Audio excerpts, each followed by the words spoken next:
This is CP 190, Part 1, Behind the Work 1984, The Hearts of the Children. Production date August 27, 1984, Ambassador Television Production, Media Services for the Worldwide Church of God. Copyright 1984. Set film loop for coincidence of audio chirps and flash of the countdown numbers.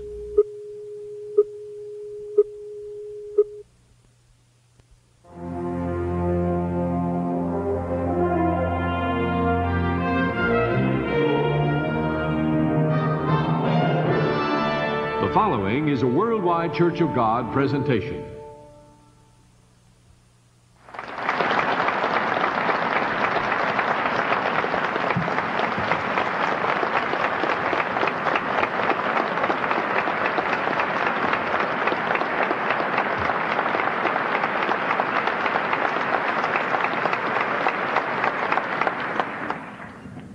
Well, greetings, brethren. Brethren in Australia. We just came, I visited day before yesterday, I guess I should say, the SEP summer camp. Now, I just want to say a word about these summer camps and about our YOU and YES program. Perhaps it is the most important program in getting the gospel to the world that we have. I don't think our brethren have ever realized just how important it is.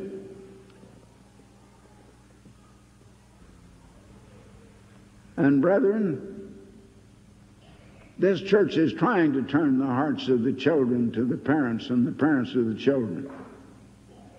And I tell you, it's taking great effort, and that's the value of these camps, these summer camps. That's the value of this YOU and YES. And to get the parents interested in working with their children and the children in working with their parents. That is not going on in any other church, and it never has been going on. It is today.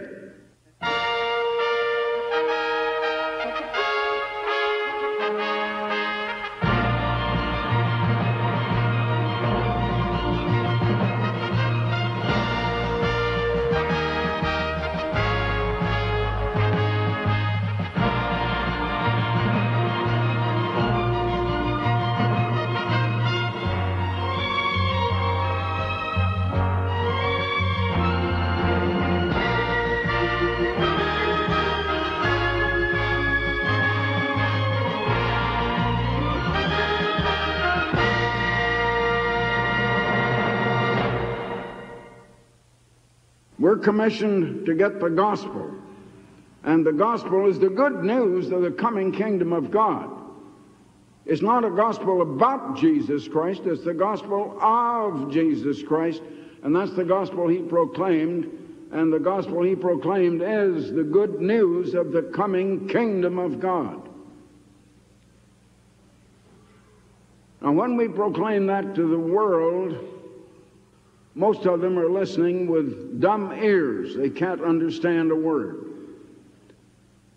We're to get the message out to them as a witness, not to convert them, but for a witness. And it is a witness to all nations all over this world.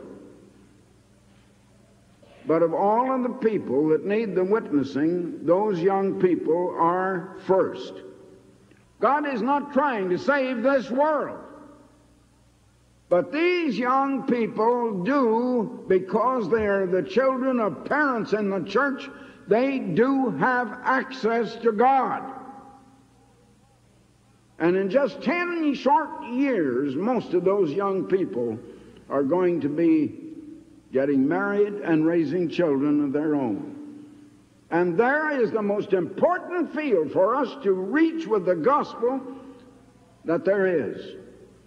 And I find that many of our brethren don't realize at all the importance of the work of the church in the YOU, the YES, and what we're doing with these young people. I would like to wake you up and have you understand and realize how important it is that we get to the youth And they're the ones that are the coming leaders in God's world tomorrow when Jesus Christ comes to rule over all nations. And even if they're not converted yet, they will have much of the training and they will be leaders. And to be indifferent against a camp like that would be one of the worst sins you could commit, brethren. So I hope that none of you will be.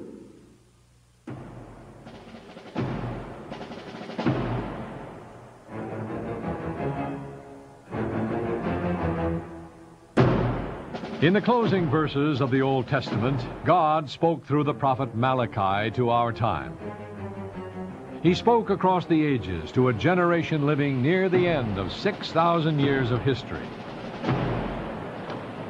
6,000 years in which human beings have rejected God's ways and have reaped the bitter fruit of their own way. The society they have built is based on a foundation of greed and selfishness.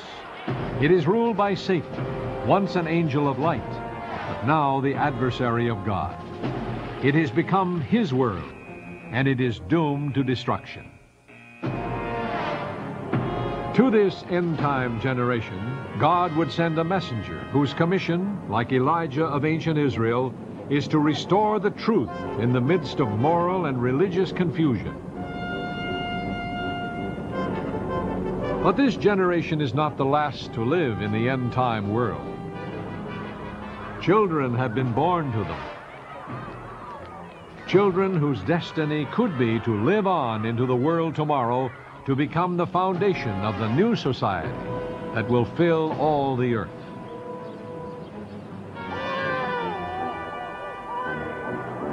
Against these children, Satan has waged a relentless and insidious war to destroy their potential and rob them of their destiny.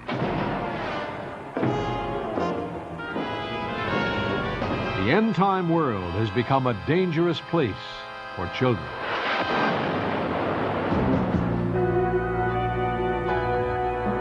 One-third of all people on earth today are children under the age of 15.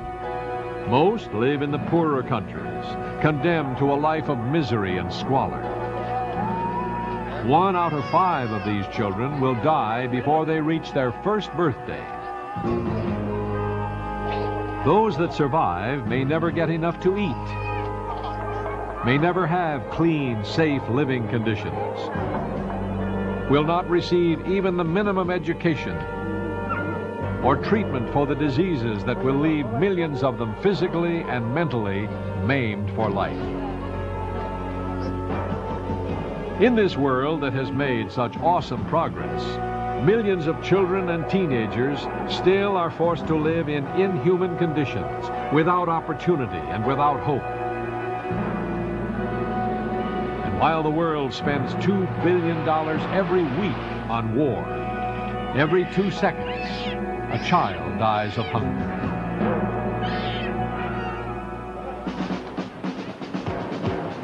In the developed world, physical living conditions are better. Improved sanitation and medical facilities have greatly increased the children's chances of growing up. But the children of the richer world must face other serious problems, for Satan has flooded their world also with cruel deception and lies. In the midst of affluence, these children face moral and spiritual poverty, as Satan uses every evil device to undermine marriage, education, to pervert culture, and discredit what remains of the true values. Children become ever more frustrated and confused. They become alcoholics or hopeless drug addicts. They're drawn to bizarre and perverted entertainment. And many are driven to suicide.